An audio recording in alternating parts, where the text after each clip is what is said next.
All right, thank you. Thank you everyone for joining today to learn about how's your stretch of sand. We're going to be providing insights from the 2025 Long Island Sound Beach Report.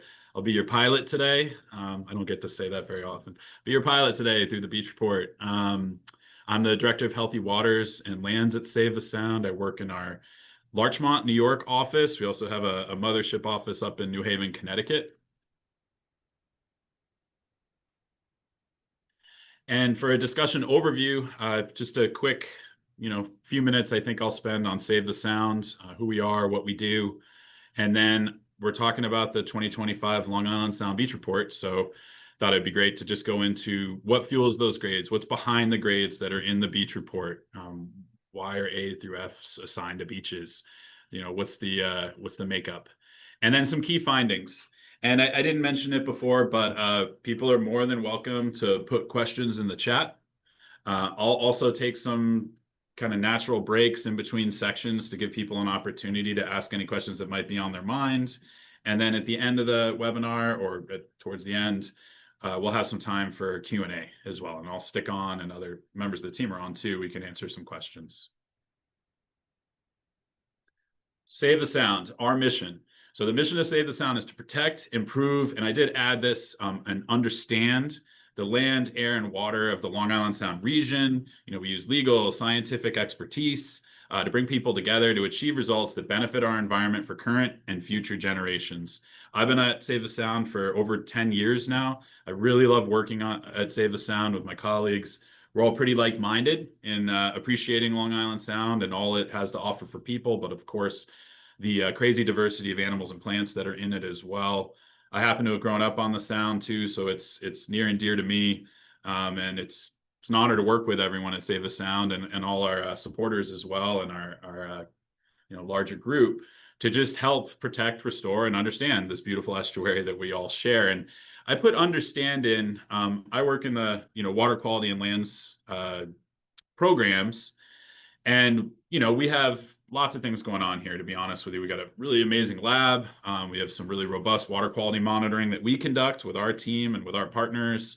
We issue comments on water quality criteria and things like that. But two reports that we issue that are geared towards understanding Long Island Sound are the Long Island Sound Report Card, which you've probably heard about if you're here today and you have an interest in Save the Sound. I won't be talking much about that at all, other than mentioning it. And then the Long Island Sound Beach Report, which is, of course, why we're here today. And the Long Island Sound Beach Report is a great tool, mechanism, advocacy piece where we at Save the Sound are able to aggregate a lot of data, and package it up in a way that people can understand. A through F, green through red. How's your beach scoring in respect to water quality? I'm going to say that and emphasize it a few times today because there's some misconceptions. We're not a travel guide or something like that. I'm not telling you how the beach is in terms of the amenities and how nice the sand is, or even litter and other things that can impact beaches. This beach report is very specific to how's the water quality in relation to swimming. And we're on the 4th edition of the Long Island Sound Beach Report. You can see we do it biennially. So every 2 years, we issue an actual report via PDF and in print. So here are 3 prior, and today we're talking about the 2025 Long Island Sound Beach Report. And don't worry if you haven't done your homework. I'm going to try to explain it as best as I can, and we won't quiz you directly today. But where a report card starts in this case is data, right? We need data to be able to issue grades. So the data providers for the Long Island Sound report card are local health departments. Local health departments in respect to, Westchester County Department of Health. This is Matt Smith from Westchester County Department of Health. Obviously, he's not sampling a beach. If you're familiar with Westchester, this is Beaver Swamp Brook. It flows into Mamaroneck Harbor. Matt and our team were out one day doing split samples for pathogen indicator bacteria. You can see this is the same method, though, that is employed at beaches. It's bottles filled up, little water to the river gods. That's actually to make the lab happy. They like the bottles to come back with a little less than right off the top of the bottle. And then that bottle goes to a laboratory and is processed for pathogen indicator bacteria. So keep in mind, when we're talking about the beach report, we're not talking about Save the Sound's own efforts collecting these types of samples, which we do. We do collect these types of samples at beaches and rivers. All the data in the beach report, the pathogen indicator bacteria data specifically, are from health departments. And they are collecting pathogen indicator bacteria because it's used to assess how healthy the water is for me to go take a swim, or David Seegerman or Catherine Parker. Thanks for joining us, Catherine Parker, to go take a swim in the local waters. When pathogen indicator bacteria levels, concentrations, are elevated in the water, say at Harbor Island Beach, I'm just picking a beach in Mamaroneck because it's really close to our office. That water all of a sudden becomes unsafe for people to swim in it. There's a higher likelihood that people will get sick from swimming in water that has elevated concentrations of pathogen indicator bacteria. When you think of that term, it kind of makes sense, right? Like, we sample for E. coli in freshwater, enterococci in marine water, because it's an indicator of all the other nasties, pathogens that can be in the water. It's very challenging and really not realistic for a health department to sample for hepatitis or giardia or any other list of pathogens that can make people sick with gastrointestinal issues or rashes or even respiratory. So this grouping of bacteria is scientifically proven to represent a whole bunch of other things in the water that can make people sick. And that 104 mpn per 100 mils, that's a sample result.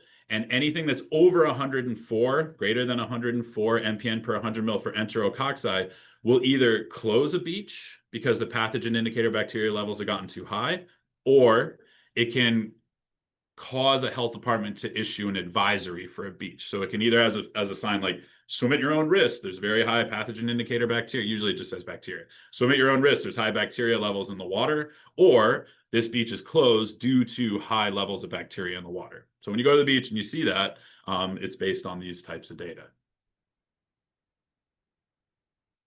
Mixed with the pathogen indicator bacteria data for over 200 beaches, by the way, we need rainfall data. Precipitation has a way of impacting water quality around the sound and at our beaches. So it's important for us to evaluate our pathogen indicator bacteria data from health departments on any given day and time with what the precipitation volume or how much rainfall has occurred prior to that sample being collected. It's actually not the easiest thing to obtain when you're trying to get really hyper local data. There's not just weather stations at every single one of these beaches around the sound.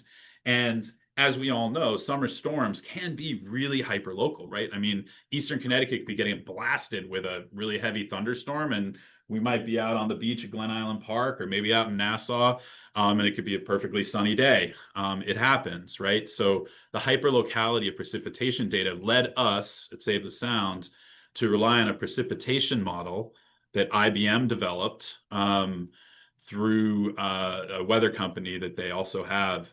And so we, using a model, provide the precipitation data for the 48 hours prior to every water quality sample that's evaluated.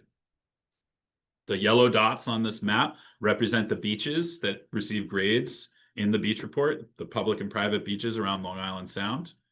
So 48 hours of precipitation data prior to a sample for them. And then that green kind of blob is a coastal watershed, which was, if you understand watersheds, it's been simplified a little bit. And that is how we calculate our annual seasonal window of precipitation for the whole region. We don't rely on any given beach. We want to do the whole watershed in that case. And so for beach grading purposes, again, it's known and proven that wet weather brings poor water quality, unfortunately, to many beaches at different levels, But for the beach report, when we say a wet weather sample was collected, it means that there was more than 1/4 of an inch of rain in the 48 hours prior to that sample being collected by the health department at the beach. If it's dry weather, it's less than 25 inches of rain in 48 hours prior to that sample being taken. So we put those together, bacteria data, precipitation data, to form our actual grades. And so if you've read this report in advance, great. If you haven't, no big deal. You're learning about it now. The 4 components that make up the overall beach grade are frequency of dry weather failures. So that's during dry weather, how many samples exceeded that 104 mpn per 100 milliliters bacteria cutoff. We do frequency of wet weather sample failures or exceedances. We also do a magnitude grade. So we do how high is the highest concentration of bacteria during dry weather and how high was it during wet weather.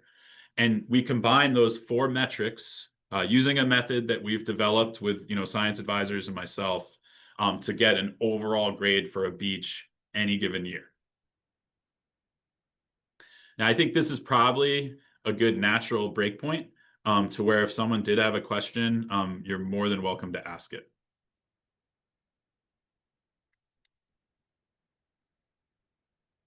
Nothing from you, huh, Jackie? Okay. You've heard this all before. So that's how we do the grading. It's really important if you are talking to all your buddies and friends, or maybe your elected officials about this beach report, really drive home that point. We try to drive it home. This is not a evaluation of a beach on anything other than water quality data and precipitation. And so when you pick up the Long Island Sound Beach Report, you'll notice, it's a good document. It's a pretty good read. Thank you, David Siegerman, for all your work to make it a fun read and not just a total nerd out technical document.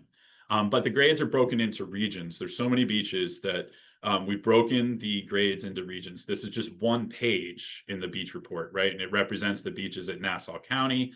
We provide the 2024 grades, the 2023 and the 2022.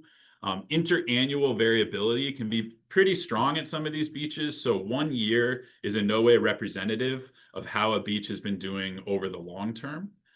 So we like to give the 3 years represented in the beach report. Some of the figures that we're going to look at are actually based on averages, not one grade for 2024. And then we have 20 years, more than 20 years now, of grades on soundhealthexplorer.org. And the beach report is very truly a historic look at water quality at our beaches. It's not meant to be, how's the water today on June 3rd for me to go swimming. Maybe I'll go for a swim after work. I will definitely follow any guidance posted by, I live in Greenwich, the Greenwich Health Department on beach water quality, right? Like if I go to Todd's Point in Greenwich today and there's a sign that says don't swim because of bacteria, I'm not going to swim. I don't use the beach report for that. The beach report, you'll also notice it's the 2025 beach report, but the most recent grade is 2024. That's because it'd be impossible to issue the 2025 grades at this point, right? We'd have to wait until past the swimming season. We'd really have to wait till next winter when the health departments put all their data into a federal database for us to retrieve them. So keep it in mind, it's always a year prior, and it's really meant to look at longer term conditions at a beach, not the day of. All right, and one of the figures that we put together every year is a frequency of failures, again, based on 3-year averages. And if you're taking a look at this, and I know maybe it looks small, I don't mind, so I won't look up anyone's nose if they get close to the screen. You could see from 2020 to 2022, compared to 2022 to 2024, which is the current beach report, we had a pretty big uptick in wet weather failures, a 2.5% increase overall. And when you're talking about 200 beaches and thousands of samples, that's actually a pretty big uptick. And we saw an uptick in dry weather exceedances as well. And if you work down the different regions, you could see most of, except for Nassau, somehow they got lucky. Just about all regions had an increase. Westchester, New York City experienced the largest increase in wet weather exceedances and dry weather exceedances, but we are seeing, unfortunately, more wet weather exceedances. And when you think about it, we're seeing a lot more rain, right? I mean, I was just joking around about all the rain that we've been seeing, but climate change has been bringing really real impacts to our region. And we go through periods of maybe a little bit more drought, but then during the summer, we're seeing more intense, more frequent rainstorms coming through, and those are impacting beach water quality. There's no doubt about it. And a figure like this just really stresses how important it is to adapt. And I'm going to talk about those challenges shortly, but how important it's going to be to adapt to climate change, because it's not going away. It's not a light switch we can turn off, as we all know. And adapting to it is going to be critical for beach water quality, amongst many other things in our region. All right, so We feel good about issuing highest scoring and lowest scoring beaches. So we issue the highest scoring, and this should say public beaches in Connecticut. And here they are, based on 3-year averages. I've seen a lot of comments on social media about this, which we love. I know hundreds of thousands really of impressions and shares. It's been awesome how this beach report is getting picked up and read. One misconception, though, that I've already talked about today a couple times is that these beaches are being graded on anything but water quality data. So there, I think I've said it like 5 times already. You're going to hear it again from me. These highest scoring beaches in Connecticut are strictly based on those pathogen indicator bacteria data. One that comes up a lot, actually, and they should be proud of it, really, is Noank Dock in Eastern Connecticut. So let's take a quick look at that one. So no, this isn't it. This is Greenwich Point. So I wanted to put this in there actually because this is my favorite beach. Didn't make the list, but I would argue that it's one of my favorite, if not my favorite beach in Connecticut for so many reasons I don't need to go into right now, but it's my hometown beach and I love it. But no, it didn't make this list. But when you look at this beach, and I'm there a lot, I love getting out and swimming at Greenwich Point. It's got great amenities, beautiful buildings, lots of fun people having a good time. But water quality actually didn't make the top 10 based on 3-year averages. Here's Noank Dock, right, on Sound Health Explorer. This is the beach at Noank Dock, right? So yeah, I saw you had to get close to there, Anthony. That's because it's a very small stretch of sand, but it receives publicly funded, to a certain degree, water quality sampling, beach water quality sampling that goes into a federal database, which we retrieve. And based on those water quality data and the 3-year average of its grades, it's amongst the top 10 public beaches in Connecticut. So it's great. That's outstanding. We've talked with those community members, and we do go out of our way for me to say it at places like this, but also even in the description on Sound Health Explorer, this is a very small beach with limited parking. So if you're looking for this, it's not the beach you necessarily want to go to. But if you're looking for some of the best water quality in the Sound, sure. So this is what Sound Health Explorer, by the way, looks like once you start clicking into those dots that we were looking at, and there's more details on, the samples, and we'll get into that again. But I just want to stress again, water quality scores only. For highest scoring beaches in New York, here they are. Great to be on the list. We'll talk a little bit about how people should advocate for the next list about seeing improvements at some beaches that are lowest scoring. But I would argue that it's also important to advocate to keep these beaches on the list in the face of climate change and the new challenges that are persisting. So if people are happy with their, grades at Southold Beach, contact the town of Southold and be like, good job, let's keep it going in the face of new challenges. That's really important to just protecting current conditions. Before I show the lowest scoring beaches, which is coming, for the region, I want to talk a little bit more in detail about beach challenges. There's a set of beach challenges that we highlight in the beach report. One very large challenge that beaches face in Long Island Sound, and really nationally and internationally, is stormwater. Stormwater runoff carries pollutants to local waterways and beaches. There's no doubt about that. The more hardened surfaces like roads, roofs, development, parking lots that surround a given beach, typically the higher load of stormwater that beach is going to receive and the lower water quality we can typically expect. Climate change, I've already said, is bringing more intense and frequent storms. So one way to address this particular challenge is to utilize things like green infrastructure. That's rain gardens and bioswales, and some people put barrels underneath their gutters to collect rainwater and then use maybe later after the rainstorm to water their raised beds. Infiltrating stormwater into the ground so it doesn't directly run off those hardened surfaces where it picks up a whole bunch of pollutants is a natural way to treat stormwater and slow down the volume of polluted runoff making its way to the beaches, right?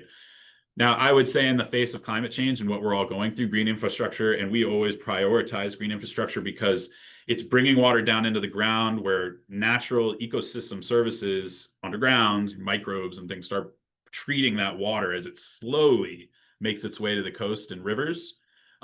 But in the face of what we're going through now and the flooding that we're seeing, I think a healthy mix of green infrastructure and then more traditional like holding tanks and things like that that can just hold that water back until it can be treated are really important. Those are typically called gray infrastructure. So we always advocate and are very involved in green infrastructure installations. But whatever it may be, lessening the polluted stormwater runoff that makes its way to the beaches improves water quality. No doubt about it. This is a beach, Anchor Beach 1 in Milford. It's in the Woodmont area of Milford, where there's a very large stormwater pipe right here that discharges right onto the beach. There's a beach called Anchor Beach 2, creative, right around a rock kind of way and around a jetty that doesn't have a big stormwater pipe, and the grade is almost always one higher than Anchor Beach 1. So it's a good example of, that locality and stormwater bringing, impacts to our beaches. If you're in southeastern Connecticut, north of the Merritt in Connecticut, or maybe out in Suffolk, or even parts of Nassau, even in Queens, there's a couple sections where on-site systems, I'm talking septic and cesspools, for treating our wastewater are a big concern. Outdated systems bring large pollutant loads of pathogen indicator bacteria and other pollutants like excess nitrogen to our waters. It's really important to manage those systems as they need to be managed, pump out septic tanks at the manufacturer's recommendation, replace cesspools, which are really outdated, with new innovative alternative systems that are being deployed that just go so much further towards treating nitrogen, pathogen indicator bacteria, and other pollutants before they make their way to the Sound and to our beaches. And yeah, I guess this kind of looks like that. So sorry, but beach challenges, the video does at least. This is a sanitary sewer overflow that occurred in the Blind Brook area of Westchester. It's a sanitary sewer line that's only meant to carry poop. Everyone does it, right? I've been working through that with my toddler at home. But sewage in general to our wastewater treatment plant. And after heavy rainstorms, not just Westchester County, but it does have some very old aging infrastructure. We do see occurrences like this where the system is so overburdened by rain that shouldn't be getting into it in the first place that we get these spout off points. They're called sanitary sewer overflows. Some portions of Long Island Sound, the big cities, New York City being the largest of them, but there's others, including, New Haven and Connecticut, and Bridgeport, Norwalk, have, and that's not all inclusive, have combined sewer systems where stormwater and sanitary sewer water from our toilets, again, and sinks and showers mixed together. And that can be all fine and good until a certain level of stormwater comes and we get what's called a combined, that's this figure over here, we get what's called a combined sewer overflow. So that's raw sewage mixed with stormwater making its way directly into Long Island Sound or a river that feeds it. That's a huge issue. And then also in these aging sewer kind of systems, cracks and other things can develop. And it's just proven, the research shows that in areas that have high dry weather exceedances of that criteria that I showed, there's a very strong likelihood that sewage is basically oozing out of sewer pipes, making its way into stormwater pipes, or somehow making its way to our beaches and leading to high bacteria levels. And that's not always the easiest thing to see, like a sanitary sewer overflow or a combined sewer overflow, but it's constant and it really needs to continue to be addressed. And I'm not here to talk about exactly what we're doing on these issues, but know that we work on all these challenges to a certain degree. All right, and I haven't trained my dog to do this. I don't know if any of you have, but beach challenges also can include animal waste. Dog poop needs to get picked up and disposed of properly. We got actually a good news story about that later, about dog poop and limiting its impacts to beaches. But if you have pets, definitely pick up their waste, because warm-blooded animals, whether they're people or dogs or geese like this, contribute to pathogen indicator bacteria. It's in our fecal matter, right? So any warm-blooded animal can bring fecal indicator bacteria, pathogen indicator bacteria to our beaches. So picking up dog poop's really important. And then as cute as these little goslings are, and I don't know how many of you mix it up with geese in your local parks. The parent geese can be pretty downright nasty, actually, at this point. But as cute as they are, geese leave these huge poops, right, in parks and at beaches. And health departments and municipalities know about that and need to kind of constantly be trying to get that beach poop off our beaches, and manage resident geese. you know, realistically, however you feel on the spectrum of like animals and how they should be existing, resident geese really shouldn't be in our region through the summer. They've decided not to migrate anymore because Binney Park, for example, or your local park is a much better place for them to just hang out and have chicks and be undeterred, like not bothered by predators, but they poop all over the place. So it's important that people stay on top of geese management programs and other wildlife programs too, to protect water quality. And with that, I've got the lowest scoring beaches in the region. We put out the lowest scoring for advocacy purpose. It's not a hall of shame. We're not out here to point fingers. It's all data based. All beaches are treated the same way in the beach report, and we issue the lowest scoring beaches for the 3-year averages. If your beach is on here, one of mine is, by the way, I know Byron Beach, and I've been on the phone with First Selectman Camillo to kind of talk through like what else can be done potentially in Byram, including the health department and DPW, Department of Public Works Department. But if your beach is on this list, it's a good opportunity to pick it up and talk with your elected officials about wanting change. What's happening now to improve the water quality? Hopefully something's already happening. It usually is at most of these. And what more can be done to get us off this list? It's important, right? We want to protect people, we want to protect public health. So, here are the lowest scoring beaches public in the region. And we've let all these beaches and elected officials know in advance of the beach report coming out that they were going to be on this list and that we at Save the Sound would like to talk with them about potential solutions. And, for the most part, people really appreciate that. I mean, I won't lie to you. I get some emails back like, what the heck? And then I have to have that call and kind of explain how the grading works and such. And that's fine. That's my job. But for the most part, I get emails back like, thank you. What else can we do? Or we're doing this, but looking to do more. And that's all really encouraging. And that's why we have this list. It's just to advocate for improvements in water quality. And so one that I was just visiting because I needed an excuse to get away. I don't like sitting at my office all day, right? Like I wanted to get out of my chair. But it's actually part of our work plan too, is Rye-Town Park in Oakland Beach in Rye. So I went to Rye-Town Beach. I know the associate director of the Rye-Town Park. He's a really great guy. He volunteered with us for a while as a community scientist, collecting bacteria samples that we process, not these beach samples specifically. And we walked around the property and it was pretty quick. Some of these things are already known, but there's a stormwater pipe that also combines with pond runoff that discharges right in the middle of the swimming beach.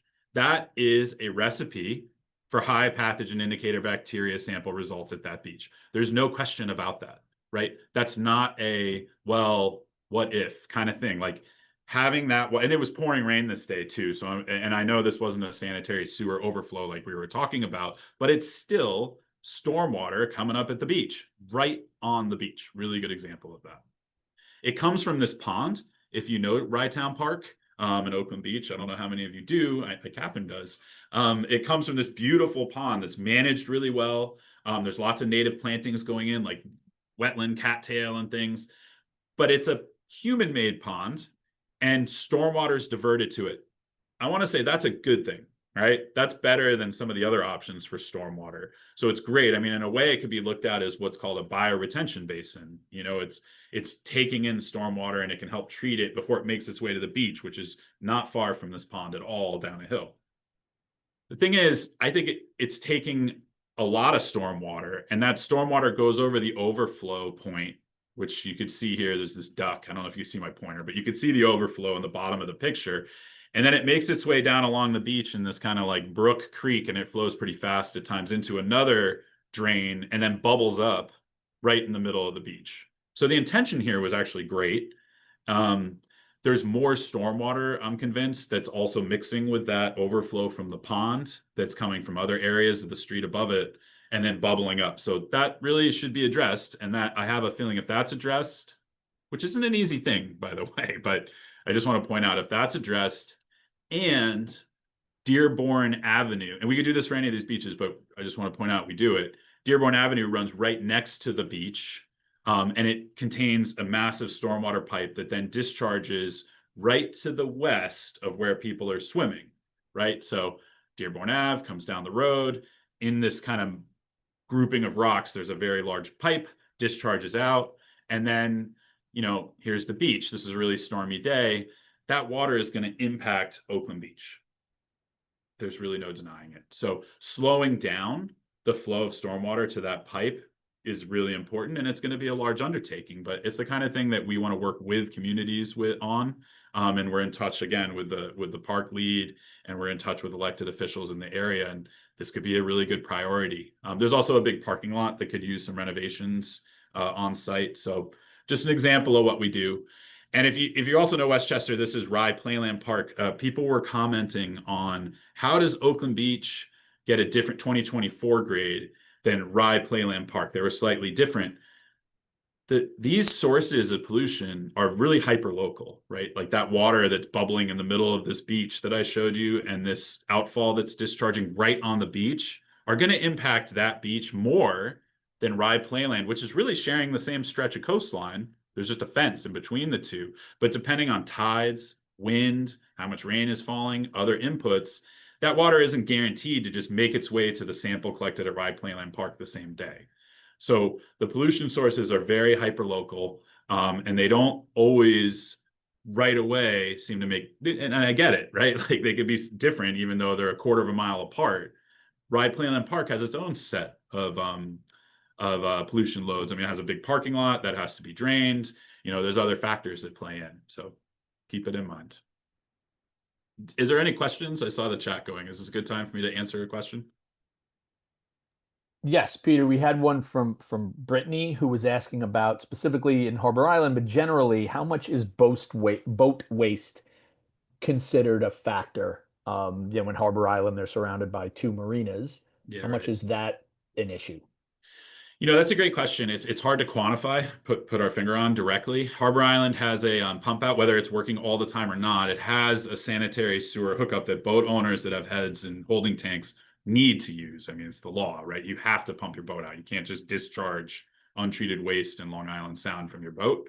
I would say, just observationally, beaches that are situated like in a marina, like in Harbor Island Park used to be a marsh probably. In a harbor with boats around it, a big river coming, they tend to be more stressed in respect to water quality. It's hard to point an exact finger to how much of that pollution might be coming from vessels. I'd like to think it's not a huge load because how often people are on their boats, and they're probably not just discharging their tanks nonstop. They're holding tanks for sewage. But it is something that needs to be addressed, and we do talk about, being a responsible boater to save the sound. If you have a head, pump it out the right way. That's Was that it for it? now. That was a Yeah. good question, by the way. All right, so local beach grades, another thing that's come up a lot in discussions. Orchard Beach, if you are familiar with the Bronx, it's the only public beach in the Bronx, and it gets a really good grade. Often gets a pretty good grade. It got an A in the last beach report. Orchard Beach is number 95. It's right here. Can you all see my pointer when I do that? Yes? Okay, good. It's 95. It's up here. And if you look around, there's lots of oranges, and sometimes those oranges are red. Some of those beaches actually get fails in other years. Orchard Beach has progressed a long way in respect to water quality. There's some held onto conceptions of what the water quality is there from like 2 decades plus, even beyond ago. And there's some reasons, though, that Orchard Beach generally does better than the beaches around it. And we touch up on this in the beach report. One thing, again, to keep in mind, a lot of the comments are like, well, with all the litter and all of this and the sea lice, again, those don't show up in our beach report, right? Marine debris isn't graded in the beach report, strictly pathogen indicator bacteria. So here's Orchard Beach. It's it's really a nice beach. It has Pelham Bay Park behind it, not hyper developed, and I love the Bronx, but not like developed Bronx hardened surfaces flowing into it. This stretch of beaches typically score pretty poorly. There's a bunch, and I mean it, a bunch, like 6, 7, or maybe 8 combined sewer overflows that when it rains, discharge untreated sewage, in some cases, like very, very, like just right up from where these beaches are. So we would expect these other beaches to have poorer grades than Orchard Beach, which has a lot of grass, a lot of not hyper developed area behind it in respect to the drainage area.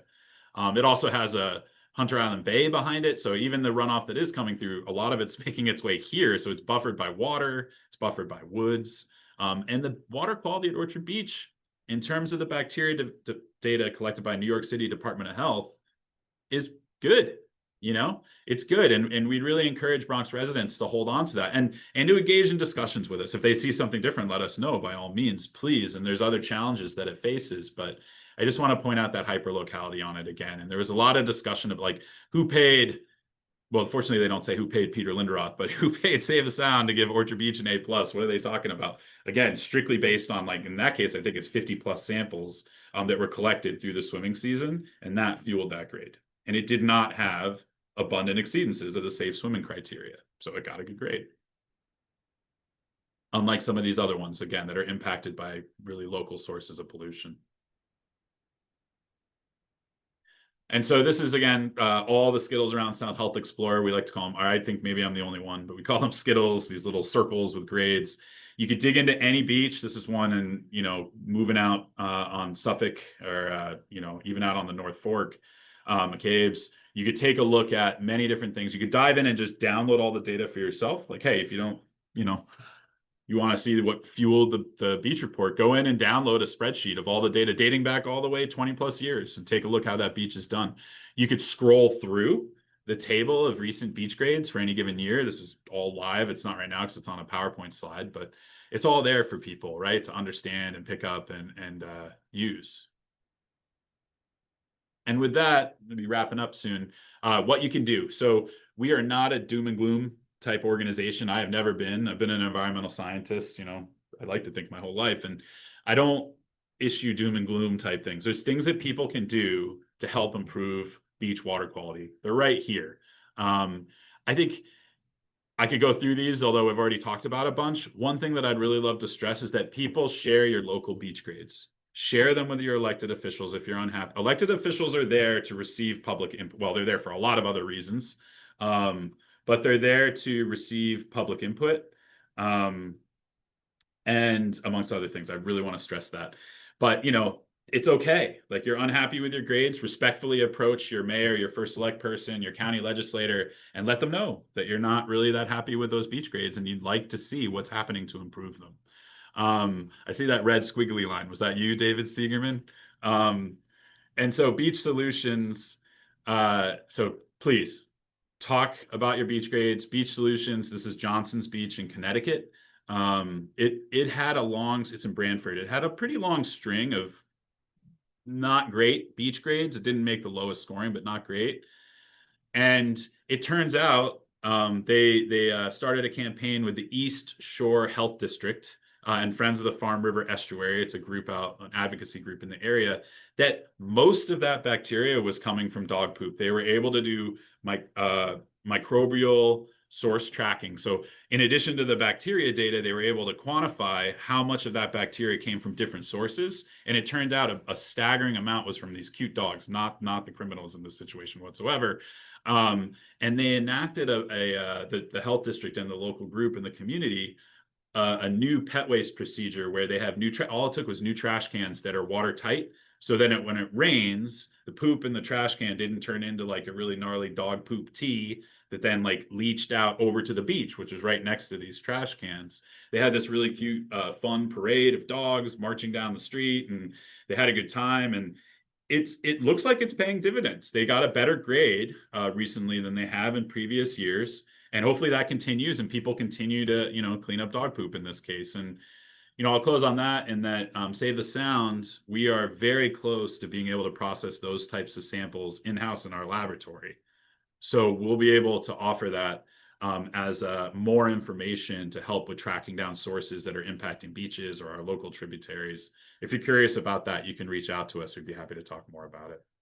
But good job to Friends of the Farm River Estuary and the East Shore Health District for sure, and getting to the bottom of their challenge.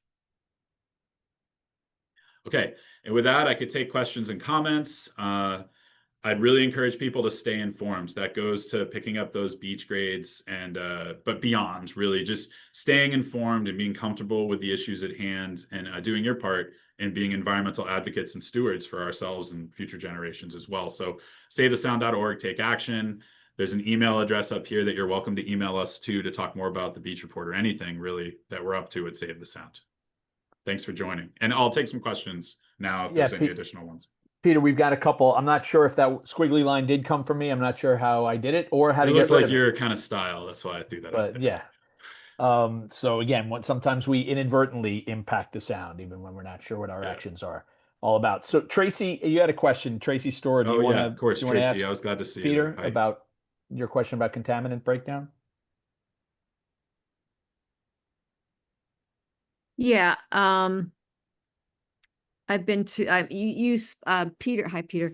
You spoke at the Healthy Yards symposium at the J Heritage Center a year ago, and Yeah.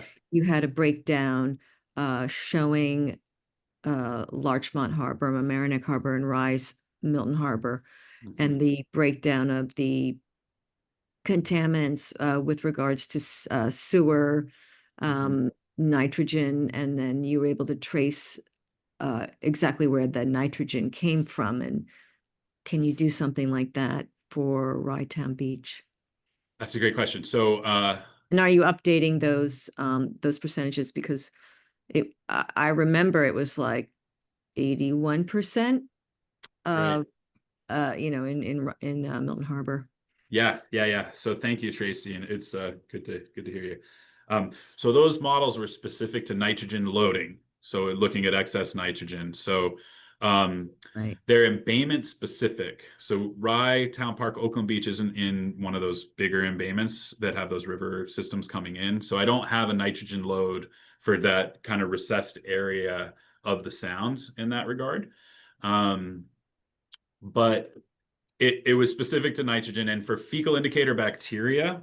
The sampling I was just talking about, the results of the microbial testing will show us, essentially 40% from humans, 20% from geese, and the remainder from dogs.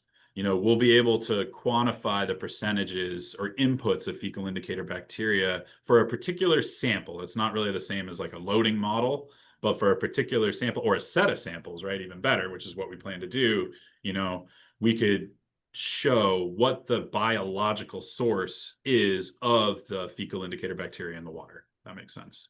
But I do not have a pathogen indicator bacteria loading model.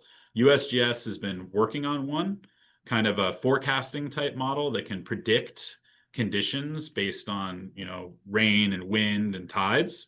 And when that comes out, I think we'll be happy to share it around so people can look at it. And I'm sure we'll utilize it to a certain degree too. Thanks. Yeah, Great. thanks, Tracy. Claire had a couple of questions. Claire, are you there to ask those two questions you had for Peter? Hi, you want me to talk? Yeah, I Sure. see the questions Oh, too, but okay. I don't need to talk then if you can see the face. okay, but it's Okay. good to see the face that asked them. Yes. So, do the remaining salt marshes on Long Island Sound help to absorb and mitigate pollutants running off the land into the seawater? That's a great question, Claire. Yes, salt marshes are great. They're like sponges, right? We need to treat them appropriately. You don't want to abuse your kitchen sponge, so you need to treat them appropriately, or they will not make it, right? Sponges, salt marshes and other areas of coastal wetlands can be also sensitive to pollutants, but the wonderful thing about them is they can help filter nitrogen and they can help filter pathogen indicator bacteria. Unfortunately, we collectively, the region, have lost a lot of our coastal marshes. They're often patchy, sometimes being overgrown with invasives, but what's left is very, very helpful. And then looking for opportunities, which isn't always easy in a privatized coastline that we live in, especially in the Western Sound, looking for opportunities to create new marshes or restore areas that were traditionally marsh can definitely go a long way to improving water quality for many different reasons, but including pathogen indicator bacteria. Peter, Claire had another question, speaking about privately owned coastline. Is the privately owned Hen Island a source of pollution for untreated sewer? Yeah, that's a really good question too. And I've been out to Hen Island, and I know some of the, board of directors that are there. If you're not familiar with where Hen Island is, it's off the coast of Rye in New York, in Westchester. It's in the outer part of Milton Harbor for another point of reference. So I know this can be a hot button topic, so I won't say that I'm the definitive answer on it whatsoever. But Hen Island isn't sewered, right? So it doesn't have sanitary sewer lines running underground from the island back to the main line. They have compostable toilets, I believe, organic toilets in these kind of they are seasonal sheds, cabins that families have used for many generations. And there have been instances, I mean, they're documented, where those systems needed to be upgraded, they needed to be addressed. But my understanding now is there's an ordinance in place, and again, I'm not the definitive on this. There is an ordinance on place that they all need to be organic, compostable facilities with those cabins. And I have looked at Westchester County Department of Health data. They collect, and it was through a Freedom of Information request, although they're very back and forth with us. I still submitted it for this one, and looked at data that they collect around the island. And I can tell you that the numbers weren't excessively elevated at all times. Where I did see elevated numbers, and others would too, are after heavy rainstorms. But I'm not really surprised on that because of what we talked about today, and knowing that Blind Brook, which flows into Milton Harbor, unfortunately has very high levels, higher than what we were seeing around the island on those same days, of pathogen indicator bacteria. So take that with what you will. But that's the information I have to share on it. And based on the data I've seen, it's not just a cesspool all the time. Catherine, yes. Thank you very much. You're welcome. I just quickly, is it possible to get the report that was about Milton Harbor? Yes. I'm going to stick on before we close this webinar, and I'll drop the report in. It's a nitrogen loading study done by researchers on the Sound, and it's a spreadsheet really where you could dump in or select a harbor and then look at its nitrogen load model and a pie chart, but then there's lots of other information that goes with it too. I'm happy to drop it in the link before we kill the recording today. Thank you very much. Yeah. Catherine, do you have a question? Yeah, well, more of a statement, just since there was some discussion around Oakland Beach. I just, as a member of the Westchester County Stormwater Advisory Board, Rye-Town just came to the Stormwater Advisory Board with a project to change that drainage. So, to mitigate the problem with stormwater overflow on the beach. And it passed the Stormwater Advisory Board. It does kind of go channel it through the parking lot and across to down Dearborn, as opposed to going straight out through to the beach. I don't know if you've made comment or have seen that. I haven't. But I'd love to. yeah, But I think it's encouraging. But it's encouraging to know that that's being addressed. I was just there a week ago with, you probably know Russ. I was just there walking around the property with them and talking about it. So please, though, continue. Yeah. So my suggestion would be to reach out to the Rye-Town officials to see their plan Yeah. and make some comment. I think that you would be a welcome advisor to that. It will be going to the Westchester County Planning Board next. And just to give you sort of that status update. And just as I think it's great that you're sharing the nitrogen report that was done on the estuaries that feed the estuaries of Long Island Sound. So Blind Brook and Beaver Swamp Brook and all of that, because, we really have to keep reminding residents that everything that they put on their lawn is washing right out to the Sound. They may not even be on Blind Brook, but if they're near it in a rain event, that's coming down, and we really all have to be doing our part on that. So well said. And My elected official etiquette can be so off sometimes, so excuse me. I've known Catherine for a long time, but thank you for joining. Of course, County Legislator Catherine Parker, thank you for joining. We'll look into all of that, and it's so well said. People really need to consider what's on their property or where they live, and then also look at bigger picture items. And we will definitely follow up with Rye Town officials on that plan. I could say that's really encouraging. Going to Dearborn is great, and then maybe Dearborn is the next big thing to tackle, how to slow water coming even beyond the pond down. But you know what? That should pay some dividends, I think, on water quality. So I look forward to seeing that plan and commenting. Peter, so we have some more questions in the chat. And I see Ellen doing an old school hand raise. I gotta address that one. Okay, go for it, please. Thank you. You appreciate the old school. I like that. So, being in the village of Mamaroneck with our awful D rating, I'm a recent trustee, so I carry that as a resident, as an elected official. You know, we do have a lot of factors here, as Brittany mentioned before. You know, we have the marinas, we have the wastewater treatment plant, we have a dog park there now, tons of geese. Like, are you able in your reporting, in your findings, to sort of get at what the root cause is and give us sort of advice or guidance on what we could do to improve our grades? Yeah, I don't have the silver bullet for beach water quality grades, but we are more than happy to be in those discussions to point out some of the, maybe what seemed like to us, you know, potential sources. Just so you know, when I look at, because I know the beach well, it has a very serious set of challenges, right? The Mamaroneck River in itself drains a huge portion of land going all the way up to White Plains.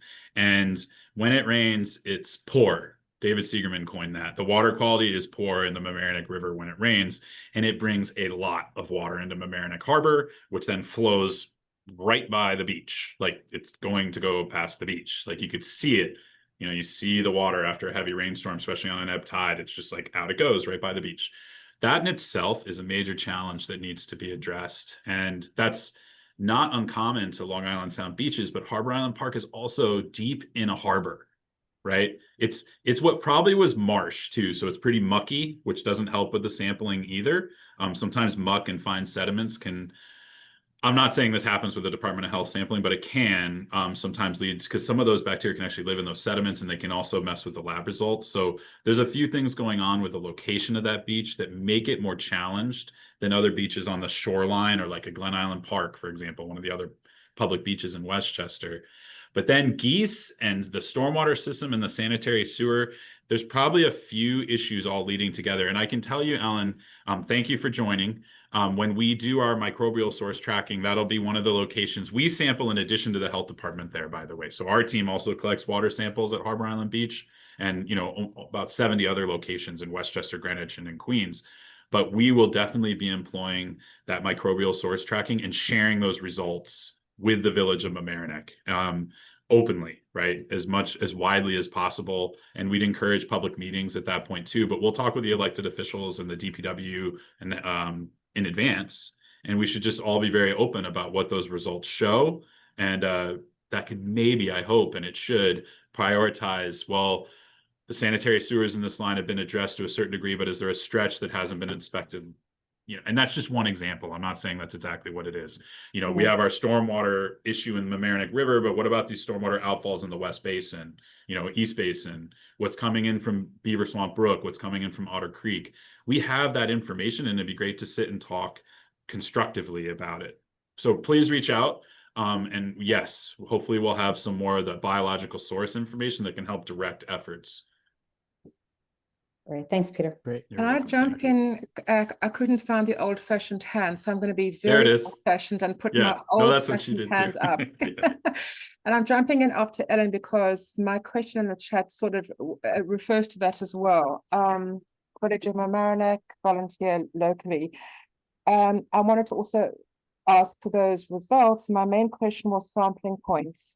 And then specifically within Harbor Island, we have, as you know, East Basin, West Basin, very micro different sources. Do we sample both East and West? The beach sample are right at the beach. So the samples that fuel the beach report are at the literal beach. I need to go check, and I will actually, as someone else is chatting in a sec. where the locations are. We do have that information, but just keep in mind the beach samples are collected at the swimming beach specifically. The health department does, to my knowledge, and they may have stopped doing this, but they used to collect water samples in the harbor at different locations, which can be informative too. From our end, we collect a sample at the beach. We also collect one at that public dock area where Mamaroneck River comes down, kind of the row of dock. And we collect a sample there too to see about impacts. And we collect a sample at the bridge at Otter Creek and where Beaver Swamp Brook comes in. So all those results are publicly available, yes. And if you follow up, I can help direct you to where they are. I can't answer for the Department of Health, but I'm happy to share my contact with them, and you can ask about that open water sampling they used to do, or maybe continue to do now. Thank you. Yeah, and I think Barry had he was using the chat. So can we get to Barry's question?